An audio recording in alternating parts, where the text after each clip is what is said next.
ಮದ್ಯಪಾನ ಮಾಡಲು ಬಾರ್ಗೆ ಹೋಗಿದ್ದ ವ್ಯಕ್ತಿಯೊಬ್ಬರು ನಿಗೂಢವಾಗಿ ಸಾವನ್ನಪ್ಪಿರುವ ಘಟನೆ ಜಿಲ್ಲೆಯ ಶ್ರೀನಿವಾಸಪುರ ತಾಲೂಕಿನ ಕೊತ್ತೋಯ್ಡ ಸಮೀಪ ನಡೆದಿದೆ. ಕೊತ್ತೋಯ್ಡಿಯ ಗ್ರಾಮದ ಜಲಗಾರ ಮದ್ದಿರೆಡ್ಡಿ ಮೃತಪಟ್ಟ ದುರ್ದೈವಿ. ಇವರ ಸಾವಿನ ಹಿಂದೆ ಹಲವು ಅನುಮಾನಗಳು ವ್ಯಕ್ತವಾಗುತ್ತಿದ್ದು, ಕುಟುಂಬಸ್ಥರು ನ್ಯಾಯಕ್ಕಾಗಿ ಆಗ್ರಹಿಸಿದ್ದಾರೆ.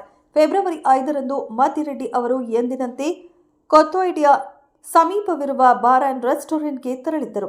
ಅಲ್ಲಿ ಗಲಾಟೆಯಾಗಿದೆಯೇ ಅಥವಾ ಕುಡಿದ ಅಮಲಿನಲ್ಲಿ ಬಿದ್ದು ಗಾಯಗೊಂಡಿದ್ದಾರೆಯೇ ಎಂಬುದು ಸದ್ಯಕ್ಕೆ ಸ್ಪಷ್ಟವಾಗಿಲ್ಲ.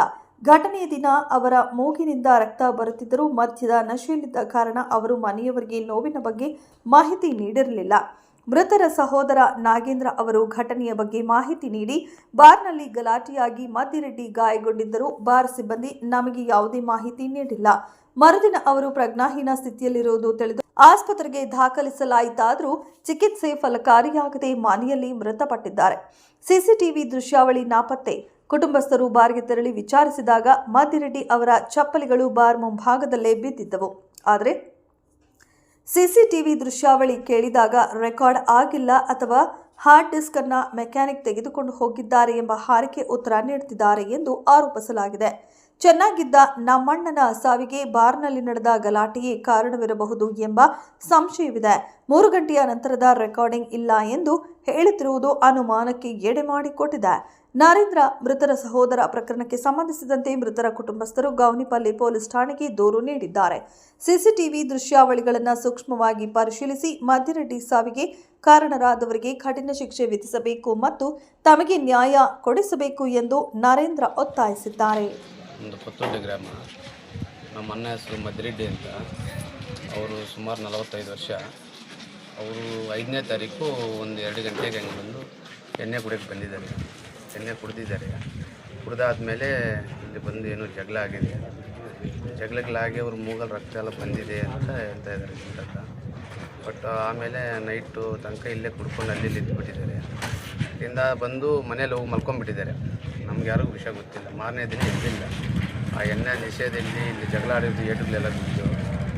ಆಮೇಲೆ ನಾವು ಏನು ಇದು ಅಂತ 2 ಗಂಟೆಗೆ ಅವ್ರ ಹೆಂಡತಿ ಫೋನ್ ಮಾಡಿದ್ರು, ನಿಮ್ಮ ಅಣ್ಣ ಎದ್ದೇಳ್ತಾ ಇಲ್ಲ, ಬಾ ಹಾಸ್ಪಿಟ್ಲ್ಗೆ ಹೋಗ್ಬೇಕು ಅಂತ. ಸ್ವಲ್ಪ ಜೋರಾಗಿ ಹಾಸ್ಪಿಟ್ಲ್ಗೆ ಹೋಗ್ಬೇಕು ಬಾ ಅಂತ ಹೇಳಿದ್ರೆ ಆಮೇಲೆ ಗೋನ್ಪುಲ್ ಹಾಸ್ಪಿಟ್ಲ್ಗೆ ಹೋಗಿ ಬಂದವು. ಮನೆಗೆ ಬಂದ ತಕ್ಷಣ ಅವರು ಹೊತ್ತುಕೊಟ್ರು ಸರ್. ಆಮೇಲೆ ನಮ್ಗೆ ಅನುಮಾನ ಬಂತು, ಇವರು ಹಿಂಗೆ ಆಗಿದ್ದಾರಲ್ಲ, ಚೆನ್ನಾಗಿದ್ರು, ಏನಾಗಿದೆ ಇವ್ರಿಗೆ ಗೊತ್ತಾಗಿದೆ ಅಂತ ನಾವು ಸ್ವಲ್ಪ ಆ ಮ್ಯಾಂಗಲಲ್ಲಿ ಊರಲ್ಲಿ ವಿಚಾರಣೆ ಮಾಡ್ತೀವಿ. ಜಗಳ ಆಗಿರೋದು ಹಿಂಗಾಗಿರೋದು ಅಂತ ಯಾರು ಅಂತ ಏನು ಆಗಿಬಿಡ್ತಾ ಇಲ್ಲ. ಆಮೇಲೆ ನಾವು ಪೊಲೀಸ್ ಕಂಪ್ಲೇಂಟ್ ಕೊಡೋಕೆ ಹೋಗ್ತೀವಿ. ಅವ್ರು ಹೆಂಗೆ ಸತ್ರು ಏನು ಎತ್ತ ಅಂತ ಹೇಳಿದ್ರು. ಆಮೇಲೆ ನಾವು ಇನ್ನೆಲ್ಲಾಗಿದ್ದು ಅಂದರೆ ಸ್ವರ್ಗ ಭಾರತ್ರ ಅಂತ ಹೇಳಿದ್ರು. ಆ ಸ್ವರ್ಗ ಭಾರತ್ರ ಬಂದು ಇಲ್ಲಿ ಕೇಳಿದ್ವಿ ಇವ್ರು ಕ್ಯಾಶಿಯರ್ನವ್ರನ್ನೆಲ್ಲ. 2 ಗಂಟೆಯಲ್ಲಿ ಇದ್ದಪ್ಪ, ಮೂಗಲ್ಲಿ ರಕ್ತ ಬಂದಿತ್ತು, ಆಟೋದಲ್ಲಿ ಮಲಗಿದ್ರು. ಅವ್ರ ಚಪ್ಪಲಿ ಎಲ್ಲ ಅಲ್ಲೇ ಮರದ ಹತ್ರ ಬಿದ್ದಿತ್ತು ಸರ್. ಪೊಲೀಸವರು ಅದನ್ನು ಸೀಜ್ ಮಾಡಿದ್ದಾರೆ. ಇದ್ದರು. ಸರಿ ಆಯಿತು, ನೀವು ಇದ್ದೀರಲ್ಲ, ನಮಗೆ ಬೆಳಗ್ಗೆ 8 ಗಂಟೆಗೆ ಬಂದು ಕೇಳಿದ್ದು ನಾವು ಇವತ್ತು ಬೆಳಗ್ಗೆ.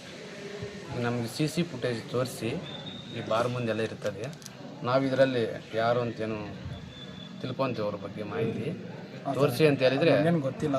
ನಾವು ಕಾಲ್ ಮಾಡಿದ್ದೀವಿ ಅವ್ರಿಗೆ, ಅರೌಂಡ್ 9 o'clock ಕಾಲ್ ಮಾಡಿದ್ದೀವಿ.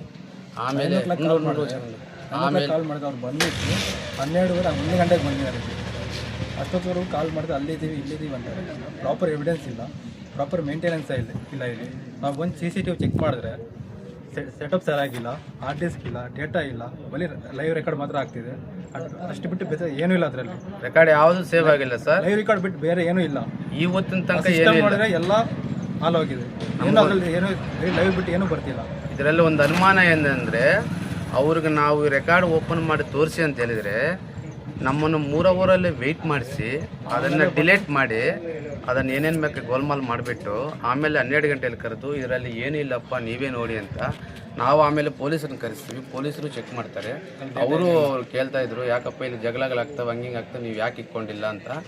ಅದನ್ನು ಸ್ವಲ್ಪ ತನಿಖೆ ಮಾಡಬೇಕು ಸರ್ ನೀವು ಇದ್ರ ಬಗ್ಗೆ. ಹೆಂಗೆ ಗೊತ್ತು ಅವ್ರು ಡಿಲೇಟ್ ಮಾಡಿದ್ದಾರೆ ಸರ್? ಅವ್ರು ಡಿಲೇಟ್ ಮಾಡಿದ್ದಾರೆ ಅಂತ ಹೆಂಗೆ ಗೊತ್ತು? ಮತ್ತು ನಮ್ಮನ್ನು 3 ಅವರು ವೆಯ್ಟ್ ಮಾಡಿಸಿದ್ರಲ್ಲ ಅವರು, ಬಾರೊಳಗಡೆ ಸೇರಿಸ್ಕೊಳ್ಳಿಲ್ವಲ್ಲ. ವ್ಯಕ್ತಿ ಹೋಗಿದ್ದೇನಂದ್ರೆ ಇಮ್ಮಿಡಿಯೇಟ್ ಬರ್ಬೇಕು ತಾನೆ ಸ್ಪಾಟ್ಗೆ. ಅವ್ರ ಸ್ಪಾಟಲ್ಲಿ ವ್ಯಕ್ತಿ ಸತ್ಯ CC ಕ್ಯಾಮ್ರಾ ಇರೋದೇನೆ. ಇಮ್ಮಿಡಿಯೇಟ್ ಕಾಲ್ ಮಾಡ್ತಕ್ಕೆ ಇಮ್ಮಿಡಿಯೇಟ್ ಬರಬೇಕಲ್ಲ ಇಲ್ಲಿಗೆ.